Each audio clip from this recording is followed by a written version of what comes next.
नमस्कार। राजकीय कन्या महाविद्यालय घेरवाड़ा की ऑनलाइन यूट्यूब चैनल पर आपका स्वागत है। आज हम जिस टॉपिक का अध्ययन करने जा रहे हैं वह है बीए द्वितीय वर्ष प्रश्न पत्र प्रथम इकाई 5 और इसके अंतर्गत एक टॉपिक का नाम है रीतिकालीन काव्य की प्रवृत्तियाँ, काव्य धाराएँ और उनकी विशेषताएं।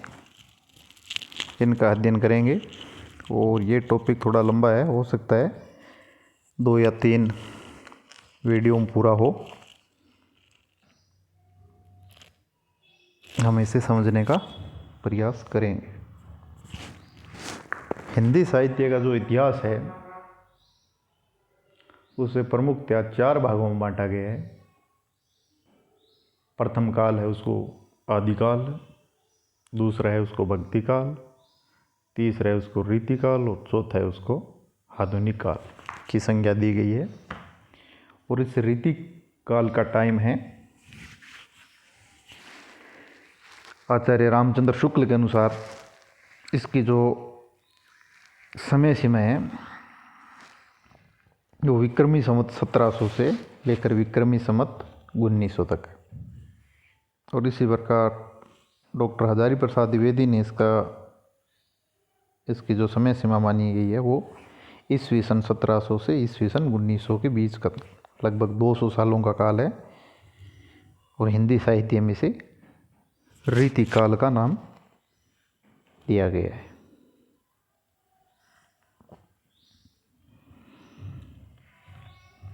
अलग अलग विद्वानों ने अपने अलग अलग इतिहास बोध के आधार पर इसका अलग अलग नामकरण किया है। मिश्र बंधु ने इस काल को अलंकृत काल कहा गया है, काल का है, क्योंकि इस काल में जो भी रचनाएं जो भी कविताएं लिखी गई उसमें अलंकार का प्राधान्य होने के कारण इन्हें अलंकृत काल कहा गया है। विश्वनाथ प्रसाद मिश्र ने इसे श्रृंगार काल कहा है, क्योंकि जो भी रचनाएं हैं उसमें श्रृंगार रस की व्यापकता है और उसी को आधार मानकर उन्होंने श्रृंगार काल की संज्ञा दी है। डॉक्टर रमाशंकर शुक्ल रसाल ने इसे कला काल की संज्ञा दी। मतलब इस काल की जो भी रचनाएं हैं उनका शिल्प पक्ष काफ़ी मजबूत है और उसी के आधार पर उन्होंने इसे कला काल की संज्ञा दी। आचार्य रामचंद्र शुक्ल ने इसे रीतिकाल कहा है और ये नाम लगभग वर्तमान में स्वीकार्य है। आचार्य रामचंद्र शुक्ल कई विद्वानों ने स्पष्ट किया कि रीतिकाल नामकरण में रीति शब्द का जो प्रयोग है वह रीति संप्रदाय के संदर्भ में नहीं हुआ है, क्योंकि अपने जो रीति संप्रदाय थे उनके प्रवर्तक आचार्य वामन को माना गया है। ठीक है। और आचार्य रामचंद्र शुक्ल ने इस रीति का अर्थ जो दिया है वह है अनुकरण करने की प्रवृत्ति। अर्थात इस काल में बहुत सी रचनाएं काव्य शास्त्रीय और अन्य प्रकार के शास्त्रीय ग्रंथों या सिद्धांतों के अनुकरण में लिखी गई। अर्थात ऐसे ग्रंथ जो संस्कृत भाषा में लिखे गए थे और जिनका बाद में सरल अनुवाद करके इन आचार्यों ने उन्हीं का अनुकरण किया।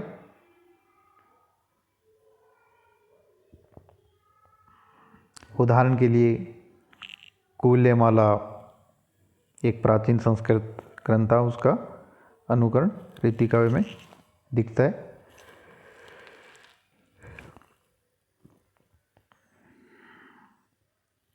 और अनुकरण की यह परंपरा या मानसिकता ही रीति कहलाई। इस प्रकार रीति काव्य वह काव्य है जिसकी रचना विशिष्ट पद्धति अर्थात नियमों को दृष्टि में रखकर की गई हो। अर्थात यहाँ रीति का अर्थ एक विशिष्ट रचना पद्धति है जो संस्कृत काव्य ग्रंथों के अनुकरण के आधार पर हिंदी कवियों ने की थी। अब अपने जानेंगे रीतिकाल के उदय की क्या पृष्ठभूमि है, अर्थात रीतिकाल जो प्रारंभ हुआ उसके पीछे की क्या पृष्ठभूमि है। क्योंकि साहित्य प्रत्यक्ष या परोक्षतः अपने समय स्थान की परिस्थितियों से प्रभावित होता है। इसलिए साहित्य इतिहासकार के लिए जानना आवश्यक है कि रीतिकाल का उदय किन परिस्थितियों के कारण हुआ। रीतिकाल का प्रारंभ उस युग से हुआ जब राजनीतिक दृष्टि से मुगल सत्ता भारत की केंद्रीय सत्ता के रूप में प्रतिष्ठित थी। छोटे छोटे राज्य रजवाड़ों पर नियंत्रण होने के कारण युद्ध प्राय नहीं हो रहे थे। सत्ता का चरित्र आदिकाल की तरह शोषण पर आधारित था, पर आदिकाल में केंद्रीय सत्ता के अभाव में युद्ध लगातार होते रहते थे। दरबारी परिवेश में मूलतः दो भावों की कविता ही संभव है, वीरता या श्रृंगार। आदिकाल में युद्ध हो रहे थे, इसलिए दोनों प्रवृत्तियां साहित्य में थी। इसके विपरीत रीतिकाल में श्रृंगार ही कविता के प्रमुख केंद्र में रहा, और कविता जैसे आदिकाल के दरबार में थी वैसे ही रीतिकाल में भी है। अर्थात इस काल में जो साहित्य लिखा गया, जो कविता लिखी गई, वो राजा महाराजाओं के दरबार में लिखी गई, दरबारी काव्य थे। और दूसरा, इनकी कविताओं का मुख्य केंद्र बिंदु श्रृंगार था।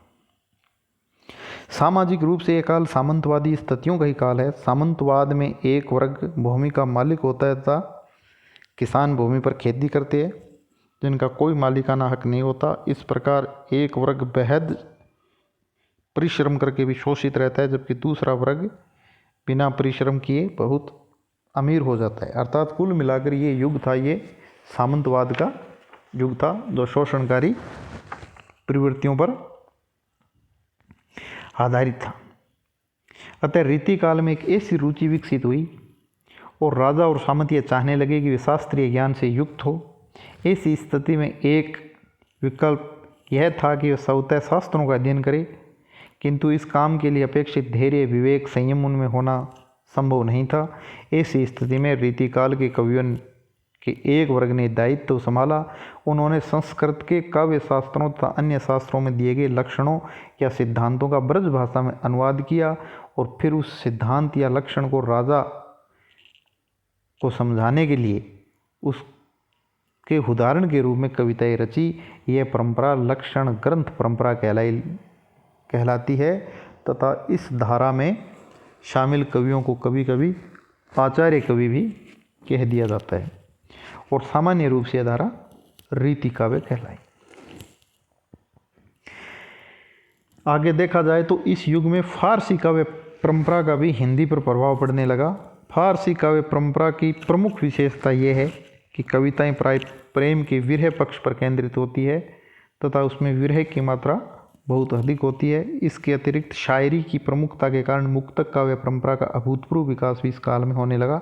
यही कारण है कि रीति काल में कविताओं में प्राय मुक्तक ही लिखे गए हैं। कुल मिलाकर इस काल में कोई प्रबंध काव्य नहीं लिखा गया और लगभग मुक्त काव्य ही लिखा गया है। अब अपने रीतिकाल के साहित्य का वर्गीकरण करते हैं, लेकिन उससे पहले अपने देखते हैं कि रीतिकाल का प्रवर्तक किसको माना जाए। तो कृपाराम, जिनका रचना काल 1541 ईस्वी सन है, और इनकी एक रचना है हित तरंगिणी। जैसे डॉक्टर शिव कुमार शर्मा ने हित तरंगिणी हिंदी सतसी परंपरा का प्रथम ग्रंथ है, यह माना है। और काल क्रम की दृष्टि से देखें तो रीतिकाल के प्रवर्तक है वो कृपाराम है, और रचनाकार के व्यक्तित्व को आधार बनाया जाए तो रीतिकाल के प्रवर्तक केशवदास है, जिनका रचनाकाल सन 1555 से लेकर 1617 के बीच में रहा, और इनकी प्रमुख रचना थी रसिक प्रिया और कवि प्रिया, जिनको आधार मानकर इनको रीतिकाल का प्रवर्तक माना गया है। लेकिन आचार्य रामचंद्र शुक्ल ने अविरल तथा अखंड परंपरा चलने की दृष्टि से चिंतामणि त्रिपाठी को, जिनका रचनाकाल 1643 ईस्वी के आसपास है, और उनकी प्रमुख रचना है वो रसविलास, श्रृंगार मंजरी, कविकुल, कल्पतरु आदि ग्रंथ है, उनको आधार मानकर चिंतामणि त्रिपाठी को माना है। इस संबंध में आचार्य रामचंद्र शुक्ल की कोटेशन है, वो लिखते हैं इसमें संदेह नहीं कि काव्य रीति का सम्यक समावेश सबसे पहले आचार्य केशव ने किया, पर हिंदी में रीति ग्रंथों की अविरल और अखंडित परंपरा का प्रभाव केशव की कवि प्रिया के प्राय 50 वर्ष पीछे चला, और वह भी एक भिन्न आदर्श को लेकर, केशव के आदर्श को लेकर नहीं।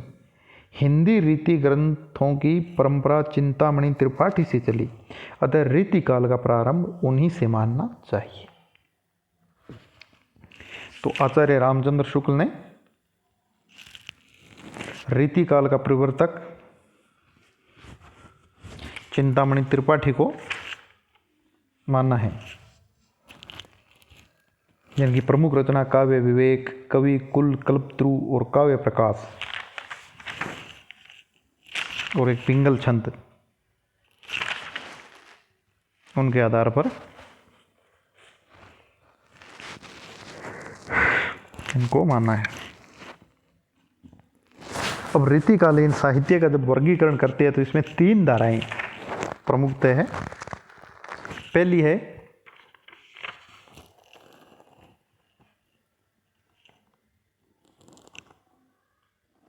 रीतिबद्ध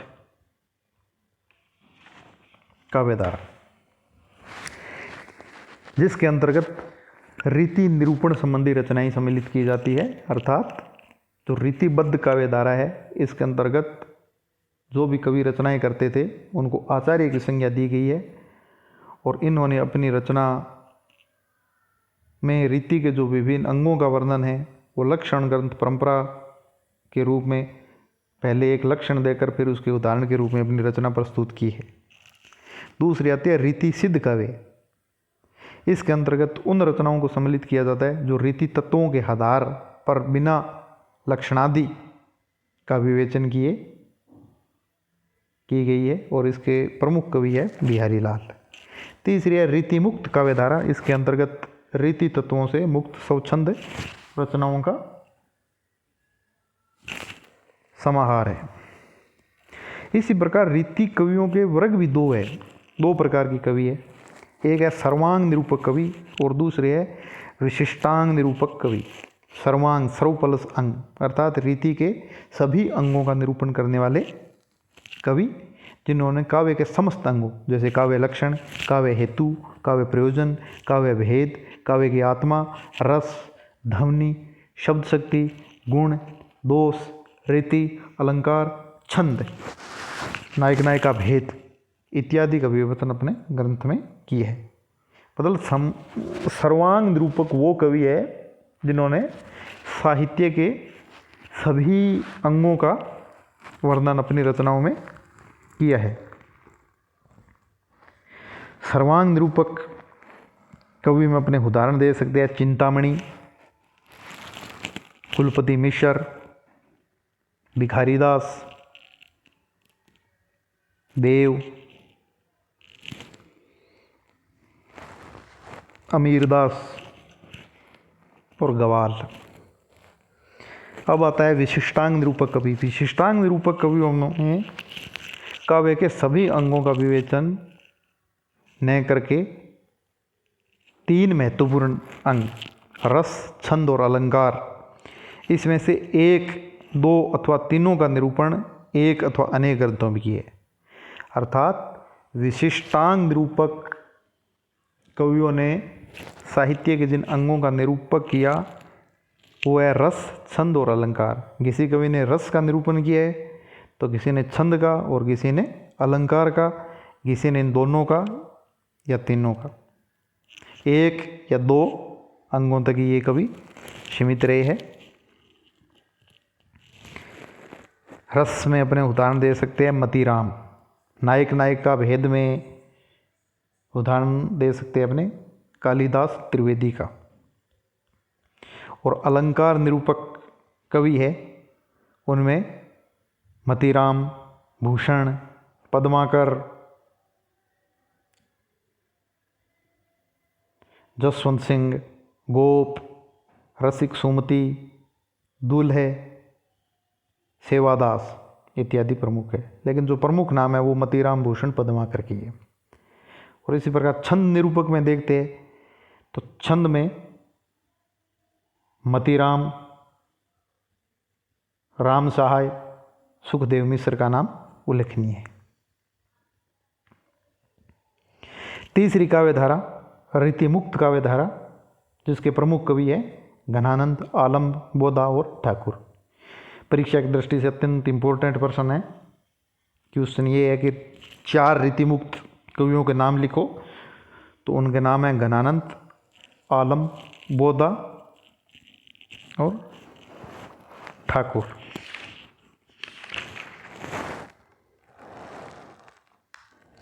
आज के लिए इतना ही। अगले वीडियो में हम सभी धाराओं का अलग अलग वर्णन करेंगे। धन्यवाद।